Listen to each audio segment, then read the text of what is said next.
So knowing the time, and we have, again, I'm the last presentation, so I'll try to make this quick and to the point here. But today I'm actually going to split my presentation time to go through a short economic outlook for wheat and then run through kind of the drought outlook and where we might find ourselves in terms of water availability going into the spring and summer growing season.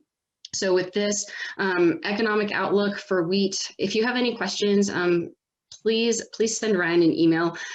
He would be more than happy to kind of go into some of these topics with you a little bit more. And if you have any other small grains that you would like to discuss besides wheat, I'm sure he would be happy to talk with you one-on-one. So here I'm going to start and we are going to want to think about some of the components of wheat supply and identifying trends.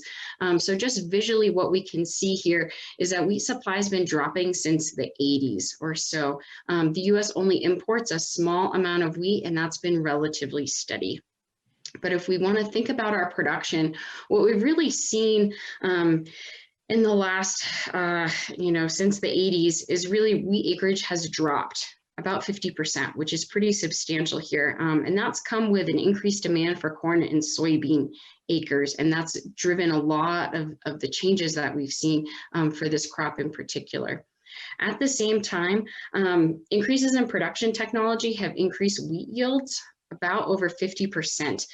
So in 2020, the US average was right about 50 bushels an acre. So you kind of have these, again, reduced acreage and increased yields occurring at the same time, which is leading us to a decrease in production, right over 30%. And so, you combine these two factors, and this is leading to a decrease in production and lower levels of inventory, especially in the last few years. And so keeping in mind those lower levels of inventory are going to be pretty important to drive price. And so what we're looking at as we look at the wheat industry right now and prices, we're seeing our ending stocks. As you can see here, those ending stocks have kind of fallen off a bit of a cliff here from 2019 to 2020. And that's going to be something that we're watching when we start looking at prices. But we also want to think about the demand side of the market, right? If you've sat in any of Ryan's market outlooks, we don't want to forget demand side. So generally, demanders for wheat, we haven't seen a lot of change in the last 30 years. Total exports, we're really not going to see any changes in our export markets unless there's something catastrophic happening overseas and in some other international markets, because competition for the international wheat market is just so close. So we need crop failures in other parts of the world to drive up demand for our wheat. But let's get to prices, because I think that's really the important part of the story here, which a lot of people should kind of be thinking about. What I want to point your attention to is this blue line that's increasing pretty sharply here as we start the year off. So you're looking at Dodge City winter wheat prices. We're going to use this as a proxy for national wheat.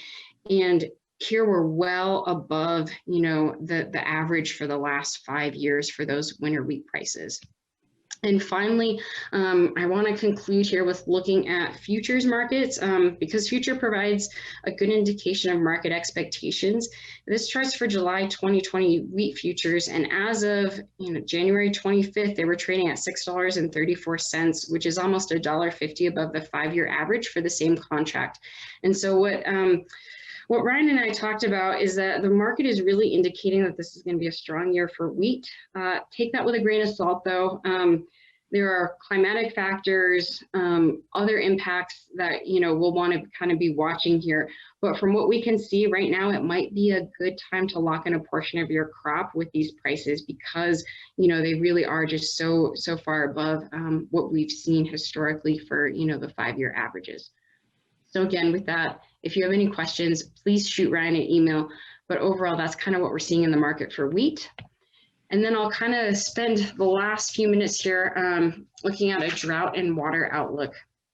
So I think it's no surprise, US Drought Monitor is showing really 70% of our state is in exceptional drought with really severe conditions across the state, and that has not changed for the last couple months. I want to draw your attention to why that might be the case, or what are some components in the drought monitor that we might need to see improvements on in order to move us out of those more severe categories. And I'll spend some time looking at these indicators today. So soil moisture is a pretty large component, stream flow, as well as precipitation. So this I'd like to start by showing you what we started out in terms of precipitation in early January. And really, the southwestern part of the state was, less than 50% of normal, whereas large, extensive parts of the state were between 50 to 69% of normal precipitation. So really, we're not seeing any precipitation that's going to let us get out of those more severe drought categories. This time of year, that current snow water equivalent, or our snowpack, is also something we want to watch. Unfortunately, we're really not seeing the snowpack that we would like to see to increase our soil moisture and get us out of those that exceptional and those severe drought categories. That's no surprise. If we're really not getting the precipitation, we're not getting the snow, our reservoir storage is down compared to last year across all of these different reservoirs, and even the statewide indicator, as you can see on the top of this figure. So again, I'm not showing any good information here for everyone. And then I'd also like to point to this water availability index. If we want to come up with, again, precipitation down, snowpack down, not leading to increased soil moisture. And here, though, we can start to see maybe some differences across the state or in your particular area of different water availability. Again, hopefully some of these numbers will change as we move through the spring. But right now, we're really seeing some dry conditions across a lot of these basins. Finally, I'd like to spend the last bit of time I have moving into some forecasts. And so our stream flow forecast, based on what we're currently seeing, is really our volumes are going to be down as we move into the spring. Again, that's based on conditions so far. I don't want to be too pessimistic, but right now, it's not looking like we're going to drastically or very quickly move out of those drought categories. One particular reason that may be the case is that the La Nina conditions are expected to persist through from January into March. With that, through most of Utah, that means drier conditions.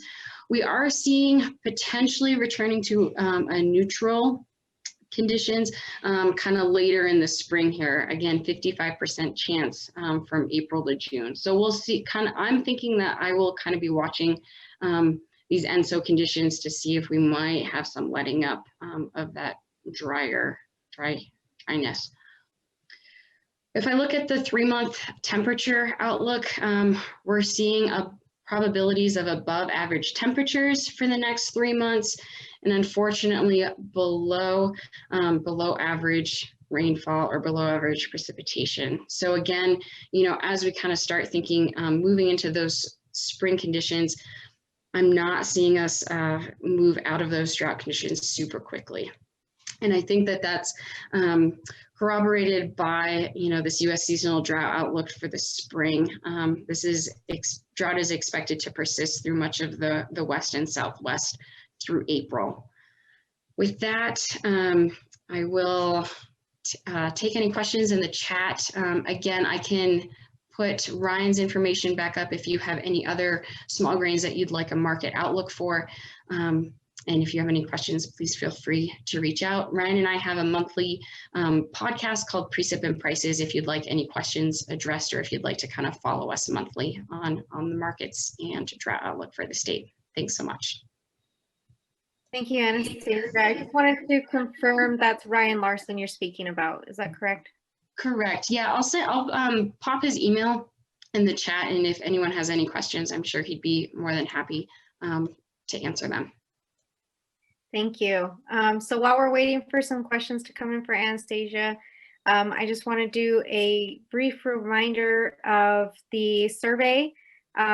Please take the survey. I believe Matt Yost just posted the link again towards the end of the chat, since we had a lot of comments and questions come in over the course of our meeting today. So please go ahead and click on that. If you're getting CEU credit, go all the way through the survey, and then at the end of the survey, it will ask you if you're requesting CEU credit. Click yes, and once upon clicking yes, it will take you to a series of additional questions where it will ask you for your personal information, license information, name, contact information, and then you will be required to answer 4 quiz questions, and we will be submitting those questions to UDAF to get your certificates approved and printed for your CEU credit. So we have a question, Anastasia. We have a weather station here in the West Desert that we report to NOAA daily. We are in Callao in the West Desert. That information is unavailable for. How can we get our data used? I have a couple contacts of folks that you start, making the drought monitor and the snowpack report, so I can pass along some contact information, and they might be able to help utilize that data. Hopefully I can serve as a connection, but I don't know exactly what might be the hiccup in terms of having that data used. If I could chime in there, and I don't know if this is the question, it seems like it is, but I get a similar question quite a bit that, hey, we have a weather station nearby, or we don't have one, and our drought prediction is not, or drought forecast is not very accurate for our area. Can we add our station, or can we add a new station to improve the drought prediction tools for our area? And I wish the answer was a simple yes, but it's not. Those forecasts are a national product, and so it's happening at the national level, and it's kind of hard to change those and to add new weather stations into them. I'm not saying it's impossible, but it is kind of a challenge to add new information. I've tried to work with the Climate Center a little bit to see what steps might be needed to do that. It's still not clear what the path would be to add new weather stations, but hopefully some of that's an option in the future, because we know there's some areas of the state where it just does not predict conditions well. And a lot of what we're using is super crude, right? Like the figures that I'm presenting. But thanks, Matt. I appreciate the thought too. Okay, do we have any additional questions? Okay, if there are no additional questions, we will go ahead and conclude our meeting. Thank you to all of our speakers who presented for this meeting.